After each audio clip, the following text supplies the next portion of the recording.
So here we are now with lab number 11, Paper Chromatography. So paper chromatography is a technique used to separate dyes or compounds from one another. I'm going to be using two different types of paper. One is an index card and one is a paper towel. And I'm going to see which one works better. Probably based on my results, you can choose which you'd like to do.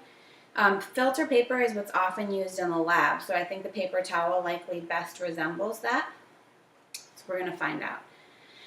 The principle behind paper chromatography is we put a sample at the bottom of the paper. Today our sample is going to be a dot from a marker. We're going to put that sample, drop it right here. Oftentimes in the lab you would take a solution and put a small volume of the solution right at the bottom of the paper. And then set the paper into a solvent. Now that solvent could be water, it could be ethanol, it could be acetone, it could be a mixture of various solvents. And those differ from one another in terms of polarity. So how well something that is polar would dissolve into it. Today we're just using water. So important, when we put our sample on the paper, we're going to put it at least 1 centimeter up from the bottom of the paper, and then the liquid has to be below that. And that's very important because the liquid's going to be rising up the paper through capillary action. And in the process, it will grab the sample and start pulling it along with the solvent. If the liquid is so deep that the sample starts underneath the water, it's just going to dissolve out away from the paper into the water. So we're going to take note of that as we start. Now as the liquid rises up the paper, it's going to be pulling on our sample. And the sample, whatever that sample is composed of, is going to start separating into various parts, into its unique compounds that compose it. Now, each compound will be separated based on several things, based on its size, based on its charge, based on its polarity, its shape. All these things make molecules unique. So you're going to see that a black marker isn't made up of just black dye. As we all know, if you're painting and you want to make the color black or brown, you need to mix various colors together. So that's the same way that markers are made. So in this lab, I want you to gather 3 different black markers. They should all be washable, water-soluble markers. Food coloring might work, or watercolor paint, black watercolor paint, that might work. Something that is washable, meaning water soluble, that's important for this experiment because we're using water to travel up the page. So what we're going to find out is that all the dyes that create the black marker are going to separate, and we're going to see them spread out on the page as they travel up with the liquid. So that's kind of interesting to see. And then we're going to be taking measurements about how far each dye travels up the page. And that's what we call the retention factor. And that's ultimately what a scientist would report if they're trying to give feedback on the dyes that are present inside of a sample. So I'll be showing that in the calculation section. So this is the experimental section, and I'm going to show you how to prepare your paper. So the first thing you need to do, we want to make a line on the bottom of the paper about I'm just checking to make sure. Okay, so it says 2 centimeters away from the edge of the paper. You're going to make a pencil line. So I've got my centimeter ruler, which you should also have definitely by now. And I'm going to measure 2 centimeters up. I'm going to do that in a couple places on the paper so that I can draw a straight line across. And I'm using a pencil. Very important to use a pencil because that's not going to separate in the water. It's not going to interfere with your sample.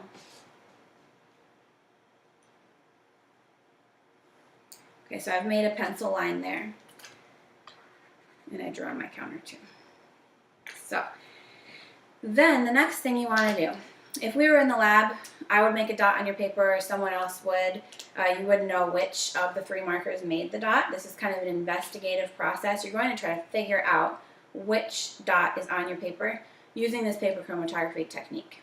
So you can either scramble them up and choose one. That's what I'm going to do right now. Or you can have a friend make the dot for you. So I'm going to try to make the dot on the paper without looking at what marker I used.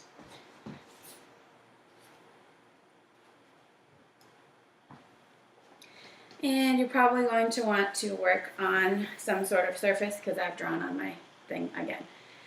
These are washable markers, so that's okay. So then, after you have your initial sample on the paper, you're going to take the 3 markers and make dots next to that sample, at least 2 centimeters away from the sample in each direction. I've got a pretty skinny paper towel.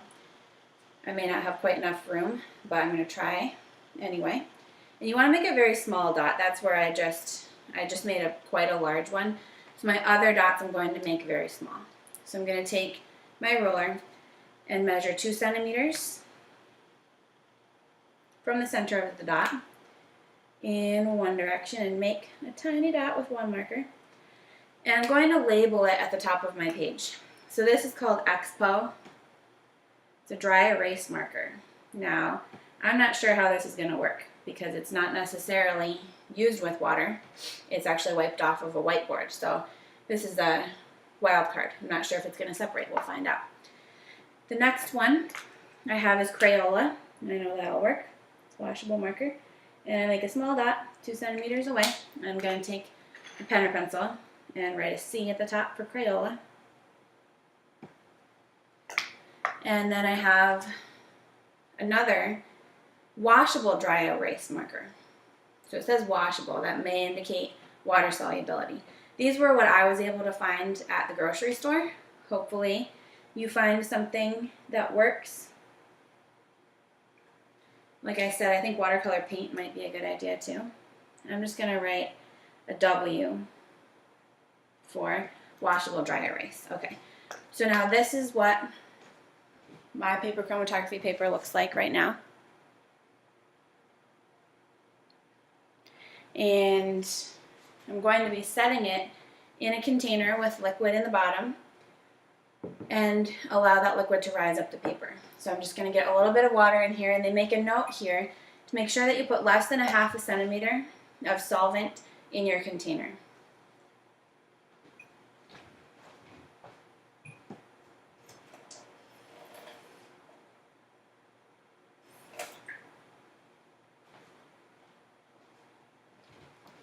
Now the reason that's important, again, is because you don't want the water to pull the sample into the solution. You want the water to be sucked up by the paper. So I'm going to set my paper towel into the beaker. Now the other piece of direction that your lab book gives you is to tape or staple your paper in kind of a cylindrical way. If you can get filter paper or maybe watercolor paper, actually, that might work very well. I'm going to see if I have a stapler. I may be using tape. Okay, I found some tape, and I taped the edges together to make a cylinder. And in your lab book, it says it's important to make sure that the edges of the paper are not touching each other. So if you can see the way I wrapped that, there's a little bit of space between the edges of the paper. That's so that they don't overlap and they don't become waterlogged and it doesn't interfere with the path that your sample is trying to travel. Making it into a cylinder will allow it to stand up somewhat in your container. So here I go. I'm setting it in and making sure that the liquid is below the pencil line, which it is.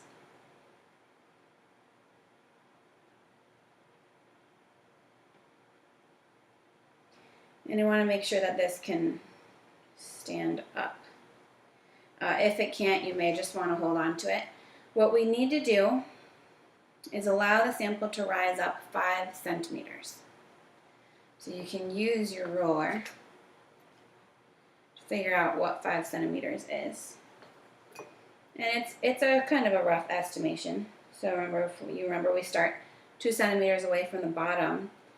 So I'm going to count from there. 1, 2, 3, 4, 5 centimeters. I'm waiting for my sample to get to about this point. So I'm going to continue holding on to my sample so that it doesn't fall over.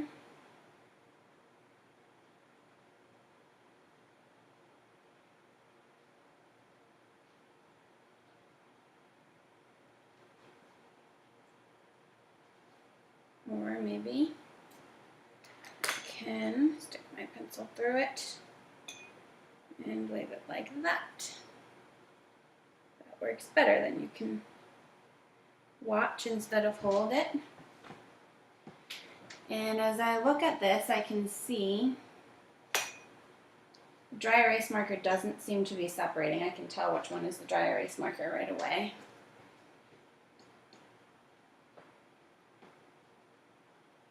And I'll check back with you when this is done.